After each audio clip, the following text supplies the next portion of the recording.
Tentu, Sobat Sosius tidak asing lagi dengan yang namanya pendidikan, bukan? Nah, dalam menempuh pendidikan, pasti kita sudah tidak asing dengan yang namanya tugas dan ujian. Tugas dan ujian ini nantinya akan menghasilkan nilai untuk mengukur seberapa paham kita. Seseorang dianggap paham jika memiliki nilai yang tinggi. Nah, nilai yang tinggi itu seperti apa sih? Yaitu nilai yang diurut dari semua peserta didik, dari yang terbesar sampai yang terkecil. Seseorang yang memiliki nilai tinggi nantinya dianggap berhak untuk mendapatkan sesuatu yang lebih. Nah, sistem seperti ini dikenal dengan sistem peringkat. Akan tetapi, sebenarnya sistem seperti ini cukup bermasalah loh. Nah, bermasalah bagaimana?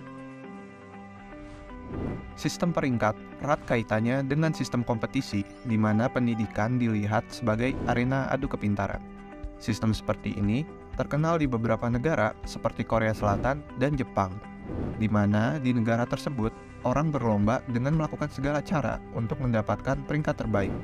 Sehingga mereka yang memiliki peringkat terbaik sering dianggap pintar. Sadar atau tidak sadar, hal ini pun terjadi di dunia pendidikan Indonesia, di mana peringkat menjadi indikator kepintaran, perkembangan, dan keberhasilan peserta didik.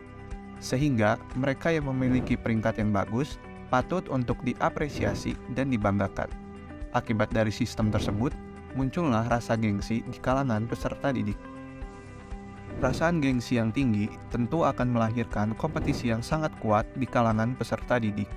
Walaupun di satu sisi akan berdampak baik karena akan meningkatkan semangat belajar peserta didik, di sisi lain, sistem seperti ini akan menciptakan lingkungan pendidikan yang tidak sehat, dikarenakan peserta didik belajar bukan untuk mencari ilmu, tetapi untuk mendapatkan nilai yang baik. Bahkan, rela untuk melakukan cara apapun, termasuk cara curang, seperti menyontek. Sistem peringkat juga dapat membuat peserta didik tidak mampu menyerap ilmu yang dipelajari, yang pada akhirnya sistem tersebut akan membunuh kreativitas peserta didik. Seperti peserta didik dituntut untuk mempelajari matematika yang mereka sendiri belum tentu menyukainya, tetapi harus dipaksa untuk memahaminya agar bisa dianggap pintar oleh lingkungan tempat tinggalnya. Tentu, menjadi sangat ironi di mana pendidikan yang seharusnya membebaskan malah justru mengekang. Mengekang yang dimaksud adalah mengekang peserta didik dari segala potensi dan kreativitasnya. Padahal, tujuan pendidikan yang sebenarnya adalah mengasah potensi setiap peserta didik agar nantinya potensi tersebut berguna di masyarakat.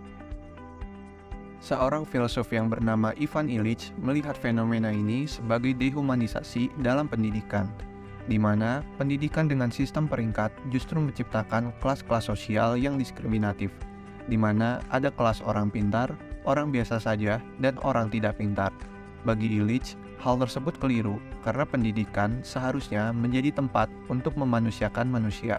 Karena baginya, semua orang memiliki status yang sama sebagai orang pintar, tetapi di bidang yang berbeda. Maka setiap bakat, potensi, dan ide harus mampu diwadahi di bawah naungan pendidikan. Akan tetapi, dengan adanya sistem peringkat, hal seperti itu tidak dimungkinkan.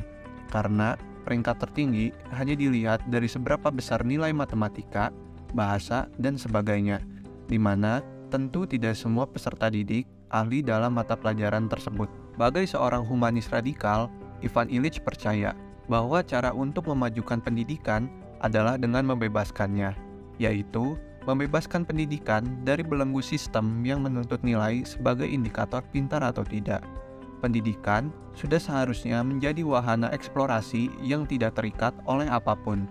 Setiap orang berhak mendapatkan pendidikan dimanapun dan kapanpun tanpa perlu mengkhawatirkan nilai. Karena menurut Illich, pendidikan adalah pengalaman belajar seseorang sepanjang hidupnya. Dengan tidak mempersempit pendidikan sebatas nilai dan peringkat saja, maka seseorang mampu memaksimalkan potensi bakatnya. Maka di saat itulah pendidikan dapat memanusiakan manusia. Jadi gimana nih Sosius? Apakah sekarang peringkat itu penting bagi kamu? Mari kita refleksikan kembali di kolom komentar ya. See you Sosius.